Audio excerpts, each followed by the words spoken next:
दिल्ली की गलियों में उस दिन हलचल थी। दरबार सजा हुआ था। अमीर उमराव कतारों में खड़े थे और तख्ते दिल्ली खाली था। सबकी निगाहें एक ही सवाल पर टिकी थी, अब सुल्तान कौन बनेगा।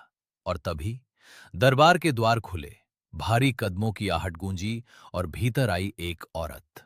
सिर ऊंचा, आंखों में आत्मविश्वास और चेहरे पर वो तेज जो किसी बादशाह से कम नहीं था। रजिया सुल्तान। ये सिर्फ एक गद्दी पर बैठने की कहानी नहीं थी। ये उस औरत की कहानी थी जिसने पूरे समाज को चुनौती दी। जहां औरतों को पर्दे में रहना सिखाया जाता था, वहां उसने ताज पहनकर इतिहास बदल दिया।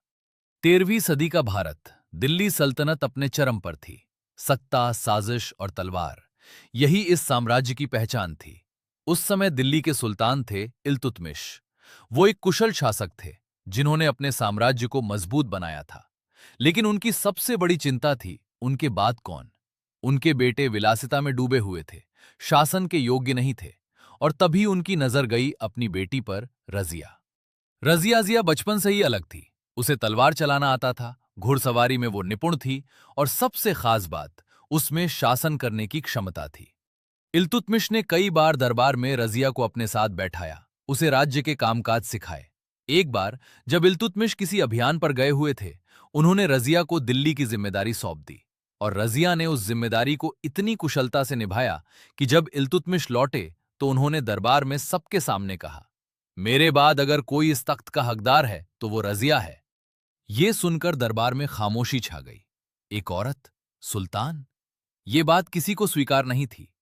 कुछ समय बाद इल्तुतमिश की मृत्यु हो गई, लेकिन दरबारियों ने उनकी इच्छा को नजरअंदाज कर दिया और उनके बेटे रुकनुद्दीन फिरोज को सुल्तान बना दिया।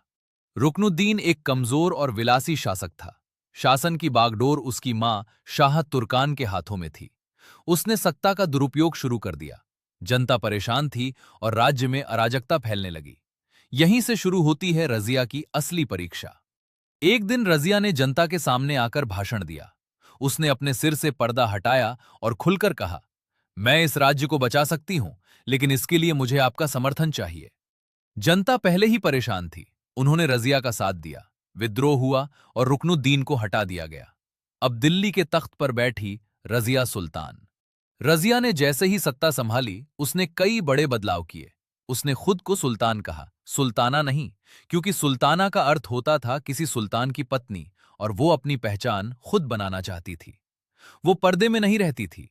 वो पुरुषों की तरह दरबार में बैठती, युद्ध में जाती और न्याय करती। ये बात कई अमीरों और दरबारियों को पसंद नहीं आई, खासकर चहलगानी, तुर्क अमीरों का एक शक्तिशाली समूह, जो नहीं चाहता था कि एक औरत उन पर शासन करे। लेकिन रजिया ने अपने फैसलों से यह साबित किया कि वो किसी से कम नहीं है।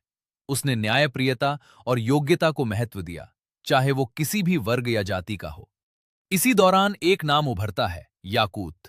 याकूत एक हबशी अफ्रीकी मूल का था, जो पहले एक गुलाम था। लेकिन उसकी निष्ठा और क्षमता को देखकर रजिया ने उसे ऊंचा पद दिया, अमीर अखूर, घोड़ों का प्रमुख।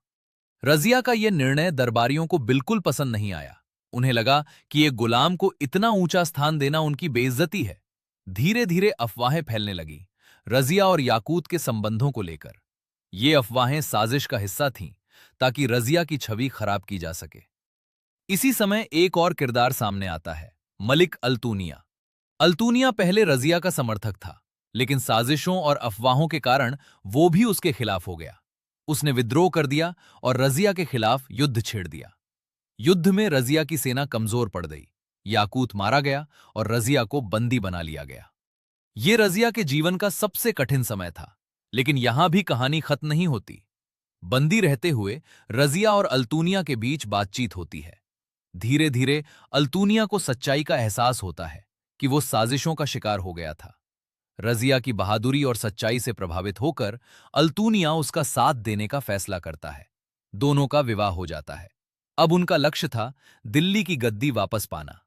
इस बीच दिल्ली में एक नया सुल्तान बैठ चुका था, बहराम शाह। रजिया और अल्तूनिया ने सेना जुटाई और दिल्ली की ओर बढ़े, लेकिन किस्मत ने उनका साथ नहीं दिया। कैथल के पास हुए युद्ध में उनकी सेना हार गई। वे थक चुके थे, भूखे थे और उनके पास संसाधन भी कम थे। अंततः 1240 ईस्वी में रजिया सुल्तान और अल्तूनिया की हत्या कर दी गई।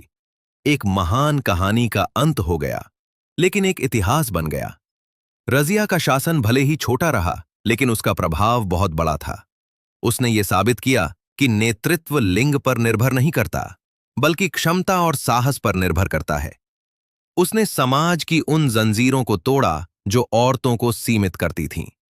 इतिहासकार अब्बास खान शेरवानी कहता है कि रजिया सुल्तान में शासक बनने के सभी गुण मौजूद थे, पर उसका एकमात्र दोष था उसका स्त्री होना।